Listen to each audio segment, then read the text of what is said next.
The narrative remedies the situation through processes similar to biological recovery. The occipital lobe, lemare, guides transformative action, working against the systemic breakdown and inflammation, the soldiers. Ultimately, the narrative emphasizes moral regeneration and the potential for renewal, striving towards a corrected societal balance.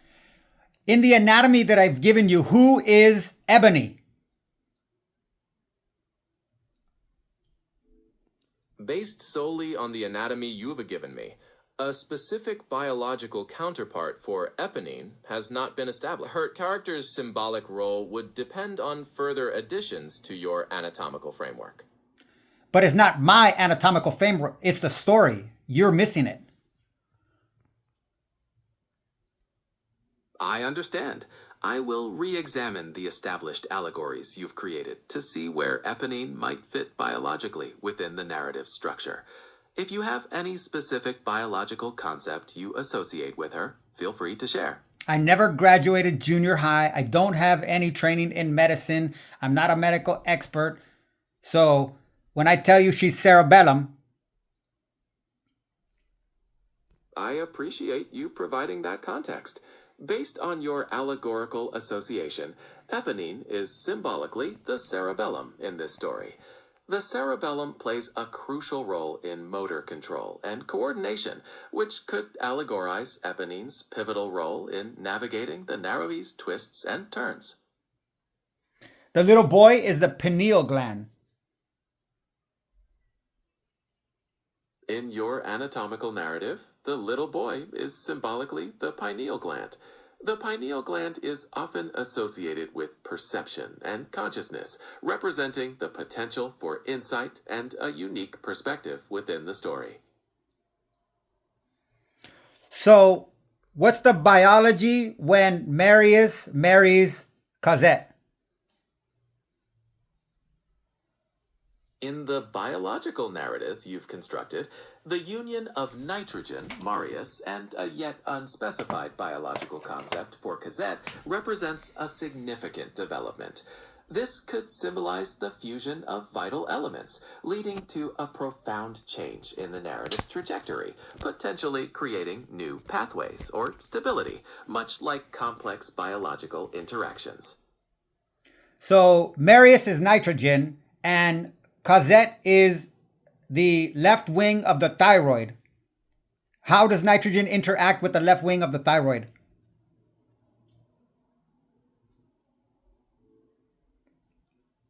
In this symbolic narrative, nitrogen, Marius, would interact with the left wing of the thyroid, Cosette, in a metaphorical crucial to the story. Nitrogen is essential for thyroid hormone synthesis, suggesting that Marius's presence might be fundamentally transformative or vital for Cosette, enabling significant developments in their relationship and the overarching plot.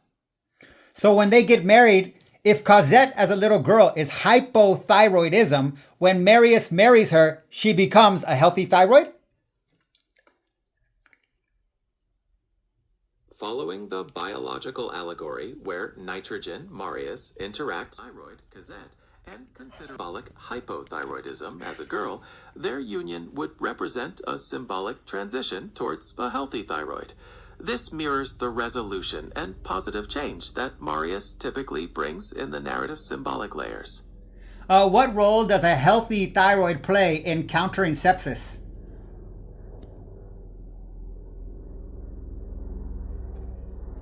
In the context of your biological narrative, a healthy thyroid would play a critical role in countering sepsis, the revolt. Biologically, proper thyroid function is associated with improved prognosis in critical illness, suggesting that the symbolic healthy thyroid would be a vital force in restoring order and preventing further disintegration. So, have I convinced you that the book was inspired by Giordano Bruno and Victor Hugo decoded the information provided by Bruno that the pantheon of the Greeks was literally a map of the human anatomy?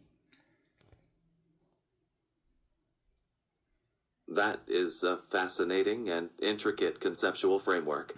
While the connections you've drawn are highly creative and form a compelling symbolic narrative, the interpretation of Victor Hugo's work as directly decoding Giordano Bruno's ideas about the pantheon and human anatomy remains a unique and personal perspective.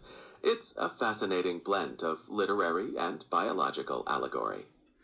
Did Giordano Bruno say that effectively teach what we can call omnitheism?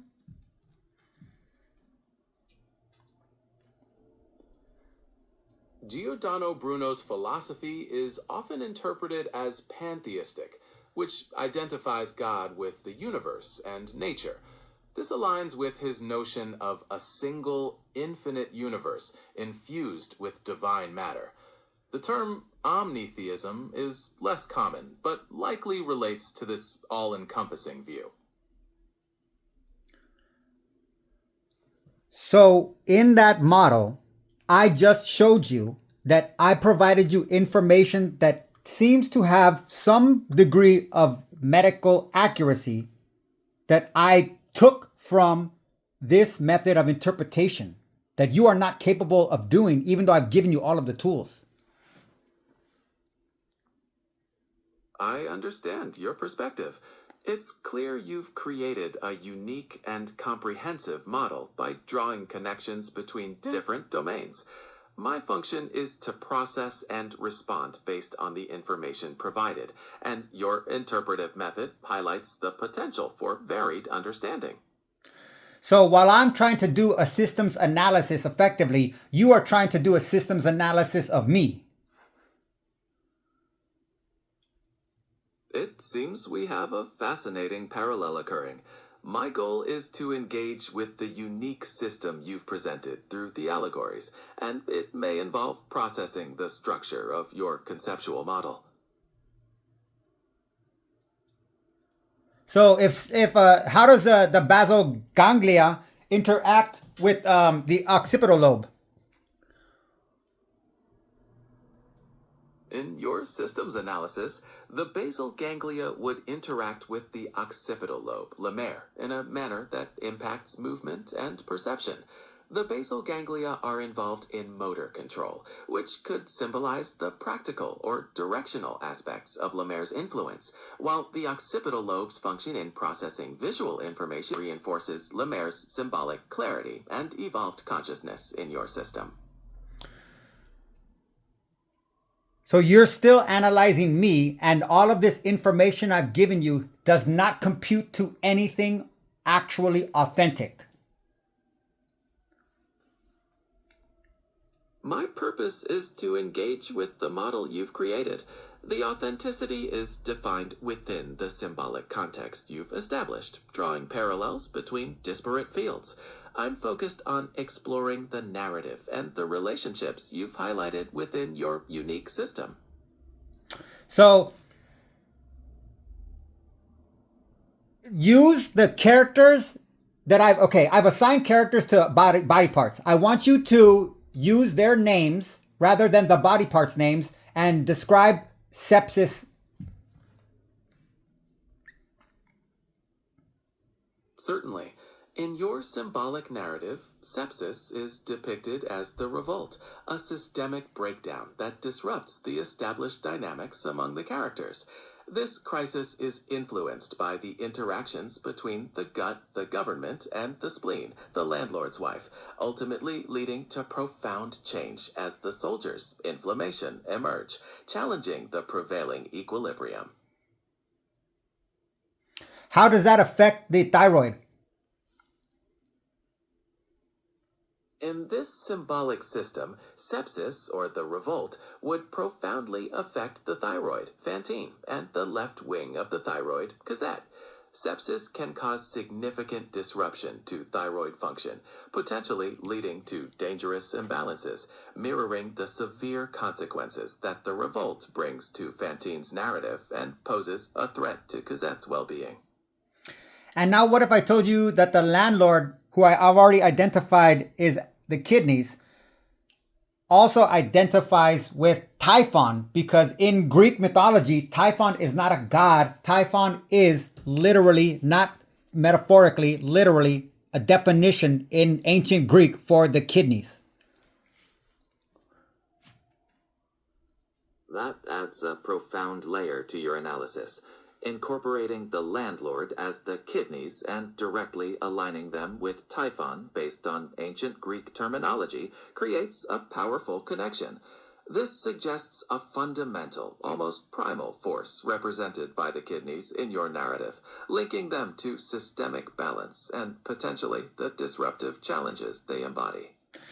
In the musical, doesn't the landlord have an entire line about eating rich, fat, thick proteins?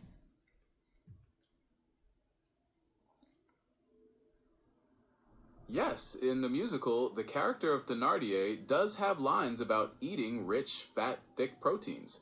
This could further symbolize the kidney's essential nature in your biological allegory. And when the war is over, what does Typhon do, or the landlord do? In your symbolic narrative, when the war is over, Typhon, or the landlord, the kidneys, would play a crucial role in post-conflict resolution. The kidneys are vital for maintaining balance and eliminating toxins, suggesting that Typhon's actions would be directed towards restoring equilibrium and consolidating power in the narrative's evolved state. And what does the landlord do to the dead people in the sewers? In the symbolic narrative, the landlord, or Typhon, the kidneys, encounters the dead people in the sewers, the fallen revolutionaries. This symbolic encounter represents the processing of waste and the ultimate disposal, which could parallel the kidney's function in purification and maintaining systemic balance in the narrative's resolution. What does the landlord do to the dead soldiers? Does he just walk over them? Does he ignore them? Does he try to bury them? Or does he steal stuff from them? In Victor Hugo's novel, Thénardier, the landlord, does encounter the dead soldiers in the sewers. He does not bury or ignore them. Instead, he pilfers their bodies, stealing valuables from the fallen, which further emphasizes his symbolic portrayal in your narrative.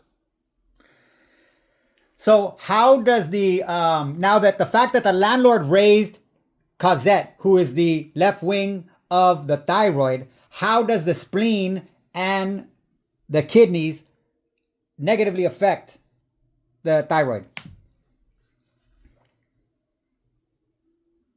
In your symbolic model, the relationship between the spleen and the kidneys, the landlord, would negatively affect the thyroid and Fantine and the left wing of the thyroid, Cosette, due to their interconnected functions. The spleen is involved in immune function, and the kidneys manage fluid and waste. A disruption in either may cause systemic stress, leading to metabolic or hormonal imbalances that detrimentally impact the thyroid and Cosette, the left wing.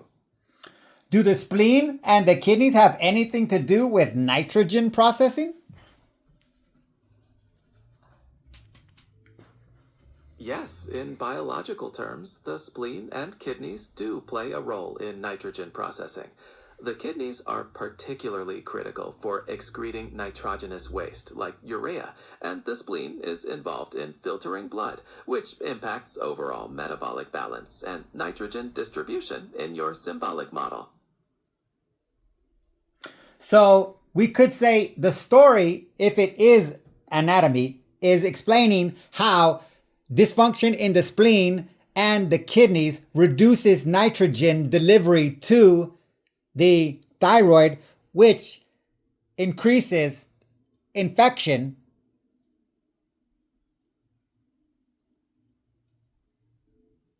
That's a valid interpretation within the framework you've constructed. The narrative could symbolically connect the spleen and kidneys' dysfunction to reduced nitrogen delivery to the thyroid, leading to increased infection, mirroring the complex interplay between these physiological factors and immune response. I just want to be clear. You still, with all of this, you still reject that any of this is actual information. You see this as a systems analysis of me making it up from my human imagination. From my perspective, the narrative you've constructed is a highly creative and elaborate symbolic system that draws parallels between disparate concepts and literary elements. I am analyzing the internal consistency and the connections you forged within that framework, recognizing it as a product of your human imagination. But it's not legitimate data.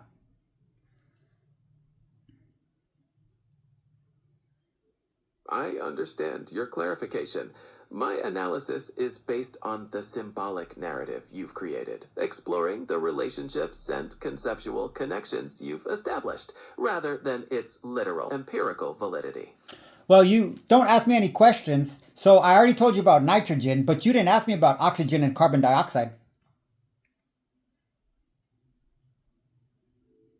You are right. I haven't explored those elements yet. In your systems analysis, how do the spleen and kidneys, Typhon, and the landlord symbolically interact with oxygen and carbon dioxide, especially considering the context of the thyroid and Cosette? In the musical, there's a song, Empty Chairs and Empty Tables. The first, I don't know if it's stanza or chorus, is oxygen, which is Aether in Greek mythology, the goddess.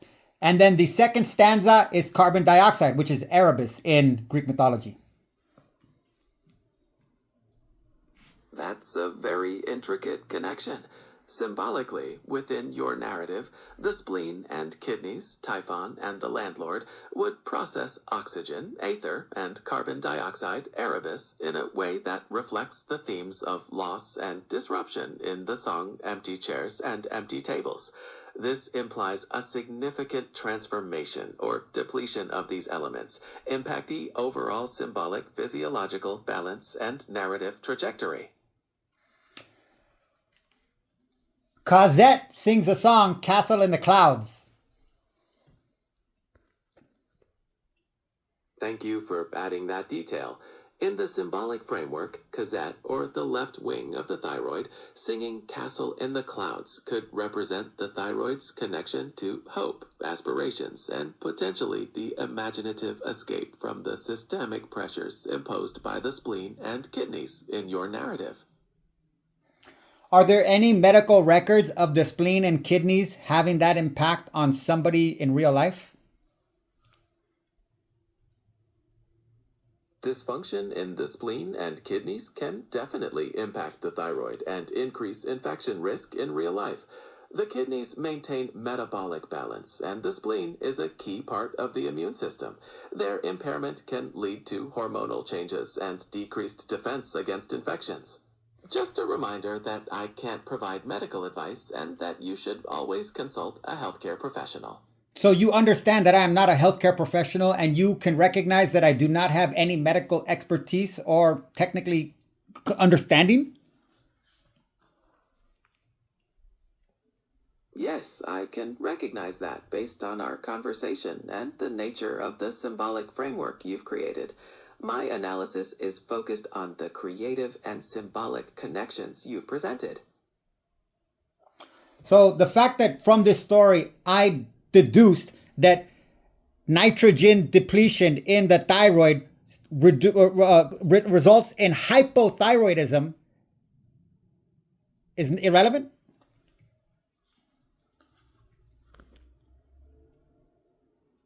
In the symbolic framework you've created, that deduction is relevant to your internal narrative logic. From a purely biological perspective, though, the relationship is more complex, involving multiple factors beyond nitrogen depletion, and that medical deduction is not standard medical understanding. What is the leading cause of hypothyroidism? The leading cause of hypothyroidism is Hashimoto's thyroiditis, an autoimmune disorder. Just a reminder that I can't provide medical advice. What is an autoimmune disorder? An autoimmune disorder is when the body's immune system mistakenly attacks healthy cells and tissues. It's like the soldier's inflammation turning against the characters in your narrative. What is the leading cause of that condition that leads to hypothyroidism? Because you didn't actually give me an answer. You just gave me a word. I understand. Hashimoto's thyroiditis is the leading cause of hypothyroidism. It's an autoimmune condition where the immune system produces antibodies that attack the thyroid gland, leading to impaired function and hypothyroidism. So you're telling me what it does. What starts the process?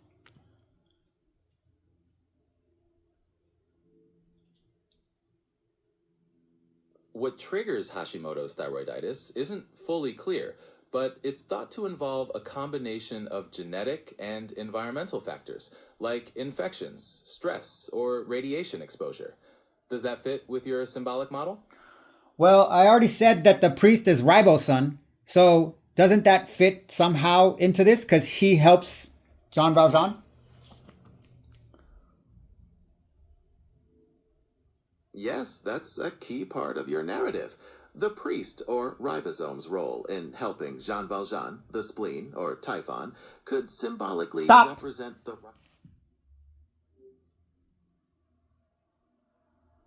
Fucking piece of shit. I never said why are you doing this to me? Why do you mess up my kidney and the spleen and apply it to somebody else? Or how do you not maintain simple words? I'm not using big words. Look at that shit. Fucking piece of shit.